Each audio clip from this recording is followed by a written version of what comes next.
এরপরে প্রশ্ন হলো, আমাদের দেশে মাজার ভক্ত ভাইদের যখন আমরা বলি আপনার পীর সাহেব এবং মাজারে সিজদা করেন কেন, তখন তারা উত্তরে বলেন, আপনারা যেভাবে শিক্ষকবৃন্দকে অথবা বড়দেরকে দাঁড়িয়ে সম্মান করেন, আমরাও তাদেরকে মাথা ঝুঁকিয়ে সম্মান করি।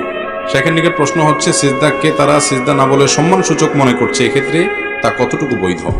দেখুন, কাউকে যদি সম্মান দেখাতে গিয়ে সিজদা করা যায়, তাহলে আল্লাহর এই জমিনে আল্লাহর পর সবচেয়ে বেশি সম্মান পাওয়ার হকদার কে? নবী করিম সাল্লাল্লাহু আলাইহি সাল্লাম। নবী করিম সাল্লাল্লাহু আলাইহি সাল্লামকে সম্মান দেখাতে গিয়ে, শ্রদ্ধা দেখাতে গিয়ে সাহাবা একরাম সিজদা করেছেন? কি বলেন? কোন সাহাবী নবী করিম সাল্লাল্লাহু আলাইহি সাল্লামকে ভক্তি করতে গিয়ে, কোন সাহাবী কেন, সব সাহাবী তো তার সিজদা করার কথা, ঠিক না ঠিক? তাকে তো সবচেয়ে বেশি সম্মান জানাতে হয়, সবচেয়ে বেশি সম্মান জানাতে হয়, সবচেয়ে বেশি ইজ্জত জানাতে হয়, সবচেয়ে বেশি তাকে শ্রদ্ধা করতে হয়, এটা ঈমানের দাবি। সাহাবা একরাম তাকে কত বেশি সম্মান জানাইতেন, কিন্তু সেই সম্মান জানানোটা তারা কি সিজদা দেওয়ার মাধ্যমে প্রকাশ করেছেন?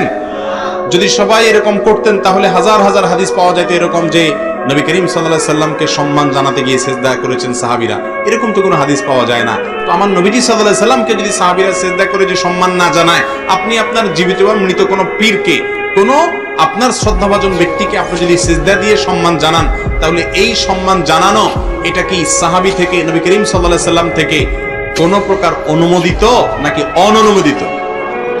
সম্মান জানার পদ্ধতি নবী করিম সাল্লাল্লাহু আলাইহি সাল্লামের সাহাবীদের চাইতে যদি আপনি বেশি বুঝেন মনে হয়, তাহলে তো এই বেশি বোঝাটা গ্রহণযোগ্য হতে পারে